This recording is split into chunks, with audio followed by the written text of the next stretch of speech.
বিশ্বের অন্যতম ঘনবসতিপূর্ণ দেশ জাপান। রাজধানী টোকিওর সেনজুক রেল স্টেশনে প্রতিদিন চলাফেরা করেন প্রায় 38 লাখ মানুষ।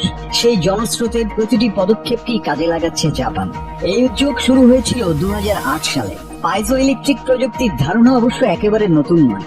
19 শতকের শেষ দিকে কিউরি ভাইরা প্রথম লক্ষ্য করেছিলেন কোয়ার্টজ বা আখের মতো উপাদানে চাপ পড়লে বিদ্যুৎ তৈরি হয়। রান্নাঘরের গ্যাস লাইটার থেকে শুরু করে হাতঘড়ি পর্যন্ত সবখানেই এই প্রযুক্তির ব্যবহার রয়েছে। 2008 সালে এক একটি টাইলস একবার চাপ পেলে উৎপন্ন করত মাত্র 0.1 ওয়াট বিদ্যুৎ, কিন্তু এখন উন্নত সংস্করণে এক একটি পদক্ষেপ থেকেই পাওয়া যায় প্রায় 30 ওয়াট পর্যন্ত শক্তি। একা একজনের পা ফেলার মতো সামান্য শক্তি তৈরি হয়, তবে লাখো মানুষের একসঙ্গে হাঁটায় তার রূপ নেয় বড় বিদ্যুৎ উৎপাদনে। তবে সমস্যাও আছে। প্রথমত, টাইলসগুলোর দাম অনেক বেশি। এক একটির দাম $50 থেকে $100 পর্যন্ত। বিশাল এলাকা জুড়ে বসাতে গেলে খরচ দাঁড়ায় বিপুল অঙ্ক। দ্বিতীয়ত, বিদ্যুৎ উৎপাদনের পরিমাণ সোলার প্যানেল বা অন্য নবায়নযোগ্য শক্তির উৎসের তুলনায় কম।